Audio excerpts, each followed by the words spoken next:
ವೀಕ್ಷಕರೇ, ಈ ಕ್ರಿಕೆಟ್ ಅನ್ನೋದೇ ಹಾಗೆ ನೋಡಿ. ಕ್ರಿಕೆಟ್ ಅಂದ್ರೆ ಯಾರಿಗೆ ತಾನೇ ಇಷ್ಟ ಇಲ್ಲ? ಮಕ್ಕಳಿಂದ ಹಿಡಿದು ವಯಸ್ಸಾದವರವರೆಗೂ ಎಲ್ಲರೂ ಕೂಡ ಒಂದು ಹಂತಕ್ಕೆ ಕ್ರಿಕೆಟ್ ಅಭಿಮಾನಿಗಳೇ ಆಗಿರ್ತಾರೆ. ಕ್ರಿಕೆಟ್ ಅನ್ನ ನೋಡೇ ನೋಡ್ತಾರೆ. ಇಂಥ ಸಂದರ್ಭದಲ್ಲಿ ಬೆಂಗಳೂರಲ್ಲಿ ಕ್ರಿಕೆಟ್ ನಡೆಯುತ್ತಾ ಇಲ್ವಾ? ಈ ಬಾರಿಯ IPL ಮ್ಯಾಚ್ಗಳು ಬೆಂಗಳೂರಲ್ಲಿ ನಡೀತಾವಾ ಇಲ್ವಾ? 2026ರಲ್ಲಿ ಬೆಂಗಳೂರಿಗೆ ಈ ಮ್ಯಾಚ್ಗಳ ಭಾಗ್ಯ ಇರುತ್ತಾ ಇಲ್ವಾ ಅನ್ನೋ ಒಂದಿಷ್ಟು ಪ್ರಶ್ನೆಗಳು ನಿಮ್ಮ ಮುಂದೆ ಇದ್ವು.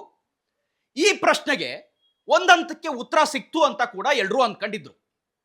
ಯಾಕೆಂದ್ರೆ ತೀರಾ ರೀಸೆಂಟ್ ಆಗಿ ಇತ್ತೀಚೆಗೆ RCB ಒಂದು ಇನ್ಸ್ಟಾ ಪೋಸ್ಟ್ ಅನ್ನ ಹಾಕುತ್ತೆ. ಬೆಂಗಳೂರಲ್ಲಿ ಮ್ಯಾಚ್ ನಡೆಸೋದಕ್ಕೆ ನಾವು ಸಿದ್ಧರಾಗಿದ್ದೇವೆ, ಆದರೆ ಅಗತ್ಯ ಸೌಕರ್ಯಗಳನ್ನ ಕೊಡಬೇಕು ಅನ್ನೋದು RCBಯ ಪೋಸ್ಟ್. ಅಗತ್ಯ ಸೌಕರ್ಯಗಳಂದ್ರೆ ಏನು, ಯಾಕಾಗ ಅಗತ್ಯ ಸೌಕರ್ಯಗಳನ್ನು ಕೊಡಬೇಕು ಅನ್ನೋದರ ಹಿನ್ನೆಲೆಯನ್ನು ನೋಡ್ತಾ ಹೋದ್ರೆ, ಇತ್ತೀಚೆಗೆ ಆದ ಒಂದು ದುರ್ಘಟನೆ ನಿಮಗೆ ಗೊತ್ತೇ ಇದೆ. RCB ಸಂಭ್ರಮಾಚರಣೆಯ ವೇಳೆ, RCB ಗೆದ್ದಂತ ವೇಳೆ ಚಿನ್ನಸ್ವಾಮಿ ಸ್ಟೇಡಿಯಂನಲ್ಲಿ ಒಂದು ಸಂಭ್ರಮ ನಡೆಯುತ್ತೆ. ವಿಧಾನಸೌಧದಿಂದ ಚಿನ್ನಸ್ವಾಮಿಯವರೆಗೂ ಮೆರವಣಿಗೆ ರೂಪದಲ್ಲಿ ಜನ ಹೋಗ್ತಾರೆ. ಸಾವಿರಾರು ಜನ, ಲಕ್ಷಾಂತರ ಜನ ಅಂತಾನೆ ಹೇಳ್ಬೋದು, ಲಕ್ಷಾಂತರ ಜನ ಸೇರಿದ್ರಿಂದ ಒಂದು ಮಹಾ ದುರಂತ ನಡೆಯುತ್ತೆ. ಕಾಲ್ ತುಳಿತ ಆಗುತ್ತೆ. 11 ಮಂದಿ ತಮ್ಮ ಪ್ರಾಣವನ್ನೇ ಕಳ್ಕೊಳ್ತಾರೆ. ಈ ದುರ್ಘಟನೆ ಆಗಿದ್ದೇ ಆಗಿದ್ದು ಕ್ರಿಕೆಟ್ ಅಭಿಮಾನಿಗಳಿಗೆ, ಇಡೀ ದೇಶಕ್ಕೇನೆ ಒಂದು ರೀತಿಯ ಕಾರ್ಮೋಡ ಕವಿಯುತ್ತೆ. ಅದರಲ್ಲೂ 26ರ ಮ್ಯಾಚ್ಗಳು ಬೆಂಗಳೂರಲ್ಲಿ ನಡೆಯೋದಿಲ್ಲ ಅನ್ನುವ ಒಂದಿಷ್ಟು ಮಾತುಗಳು ಕೂಡ ಕೇಳಿಬರುತ್ತೆ. ಆದರೆ ಇತ್ತೀಚೆಗೆ RCB ಹಾಕಿದಂಥ ಪೋಸ್ಟ್ನಲ್ಲಿ ಒಂದಿಷ್ಟು ಕಂಡೀಷನ್ಗಳನ್ನ ಹಾಕ್ತಾರೆ RCB ಅವರು. ನಾವು ಬೆಂಗಳೂರಲ್ಲಿ ಮ್ಯಾಚ್ ನಡೆಸೋದಕ್ಕೆ ಸಿದ್ಧರಿದ್ದೀವಿ, ಆದರೆ ಅಗತ್ಯ ಸೌಕರ್ಯಗಳನ್ನು ಕೊಡಿ.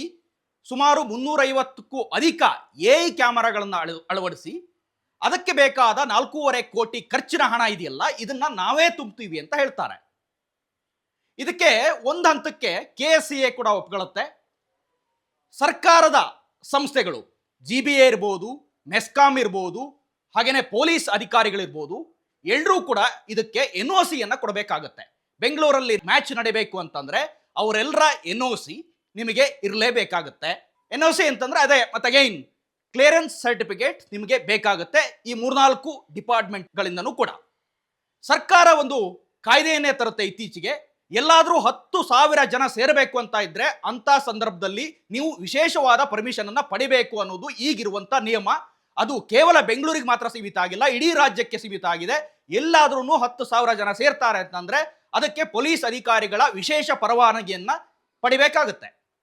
ಸೊ ಈ ಸಂದರ್ಭದಲ್ಲಿ ಎಲ್ಲರೂ ಕೂಡ ಅಂದ್ಕೊಂಡಿದ್ರು RCB ಏನೋ ಒಪ್ಪಿಟ್ಟಿದೆ, ಹಾಗಾಗಿ ಬಹುತೇಕ ಬೆಂಗಳೂರಿನಲ್ಲಿ ಮ್ಯಾಚ್ಗಳು ಫಿಕ್ಸ್ ಆಗುತ್ತೆ, IPLಗಳು ಬೆಂಗಳೂರಲ್ಲಿ ನಡೆಯುತ್ತೆ, ನಾವು ಆರಾಮಾಗಿ ಹೋಗಿ ನೋಡ್ಬೋದು ಅನ್ನೋದು ನಿಮ್ಮೆಲ್ಲರ ನಂಬಿಕೆ ಆಗಿತ್ತು. ಆದರೆ ಇವತ್ತು KCA ಅಧ್ಯಕ್ಷ ವೆಂಕಟೇಶ್ ಪ್ರಸಾದ್ ಅವರು ನಡೆಸಿದಂಥ ಒಂದು ಪತ್ರಿಕಾಗೋಷ್ಠಿ ಮತ್ತಗೈನ್ ನಿಮ್ಮನ್ನ ಗೊಂದಲಕ್ಕೆ ಗೂಡಿದೆ.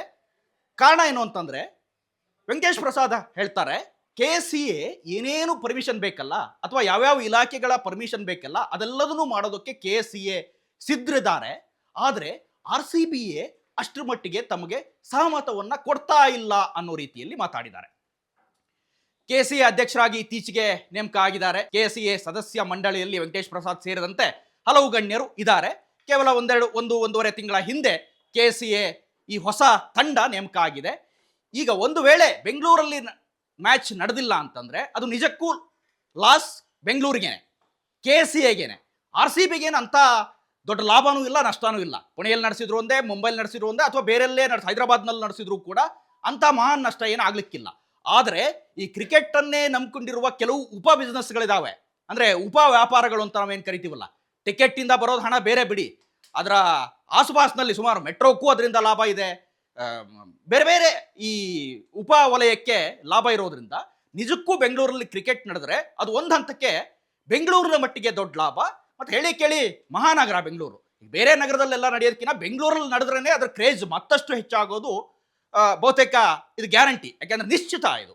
ಹಾಗಾಗಿ ಈ ಇಬ್ರು ಪೋಸ್ಟ್ಗಳನ್ನು ನೋಡಿದ್ರೆ, ಒಂದ್ ಕಡೆ KCA ಅಧ್ಯಕ್ಷರ ಪತ್ರಿಕಾಗೋಷ್ಠಿ, ಇನ್ನೊಂದು ಕಡೆ RCB, ಇಬ್ರು ಕೂಡ ನಡೆಸೋದಕ್ಕೆ ಆಗಲ್ಲ ಅಂತ ಹೇಳ್ತಾ ಇಲ್ಲ, ಆದರೆ ಒಂದು ಸಹಮತಕ್ಕೆ ಬಂದಂತೆ ಇದುವರೆಗೂ ಕಾಣಿಸ್ತಾ ಇಲ್ಲ. ಇವತ್ತು ಅಧ್ಯಕ್ಷರು ಹೇಳ್ತಾರೆ ನಾವು ಎಲ್ಲಾ ಡಿಪಾರ್ಟ್ಮೆಂಟ್ ಮಾಡದ ಪರ್ಮಿಷನ್ಗಳನ್ನ ತಗೊಳ್ತೀವಿ, ಅದಕ್ಕೆ ಬೇಕಾದಂತ ಸಿದ್ಧತೆ ನಮ್ಮ ಕಡೆಯಿಂದ ಆಗುತ್ತೆ ಅಂತಾರೆ. ಆದರೆ ಅಧಿಕೃತವಾಗಿ ಎಲ್ಲೂ ಕೂಡ ಇದೇ ಮ್ಯಾಚ್ ನಡೆಯುತ್ತೆ ಅನ್ನೋದು ಇದುವರೆಗೂ ಫಿಕ್ಸ್ ಆಗಿಲ್ಲ. ಬಹುತೇಕ ಇಬ್ಬರಲ್ಲೂ ಒಂದಿಷ್ಟು ಗೊಂದಲಗಳಿದ್ದಂಗೆ ಕಾಣ್ತಾ ಇದ್ದಾವೆ. ಈ ಗೊಂದಲಗಳು ಬಗೆಹರಿದಂತ ಸಂದರ್ಭದಲ್ಲಿ ಎಲ್ಲ ಮ್ಯಾಚ್ಗಳು ಬೆಂಗಳೂರಲ್ಲಿ ನಡೀಬಹುದು. ಈ ಬಾರಿ ಸುಮಾರು 7 ಮ್ಯಾಚ್ಗಳು ಇದಾವೆ ಅನ್ನೋದು ನಿರೀಕ್ಷಿತ. ಆ ಮ್ಯಾಚ್ಗಳನ್ನ ನೋಡೋದಕ್ಕೆ ನಿಮಗೆ ಒಂದು ಹಂತಕ್ಕೆ ಅವಕಾಶ ಸಿಗುತ್ತೆ. ಇದಿಷ್ಟು ಈ ಕ್ಷಣದ ಅಪ್ಡೇಟ್ಸ್. ಇಂಥದ್ದೇ ಮತ್ತಷ್ಟು ಕಂಟೆಂಟ್ಗಾಗಿ ನೋಡ್ತಾ ಇರಿ ಸುಮನ್ ಟಿವಿ ಕನ್ನಡ. ಹಾಗೆಯೇ ನೀವೇನಾದರೂ ನಮ್ಮ ಚಾನಲ್ನ ಸಬ್ಸ್ಕ್ರೈಬ್ ಮಾಡಿಲ್ಲ ಅಂತಂದರೆ ಈ ಕೂಡಲೇ ಸಬ್ಸ್ಕ್ರೈಬ್ ಮಾಡಿ, ಶೇರ್ ಮಾಡಿ ಮತ್ತು ಲೈಕ್ ಮಾಡಿ. Thank you.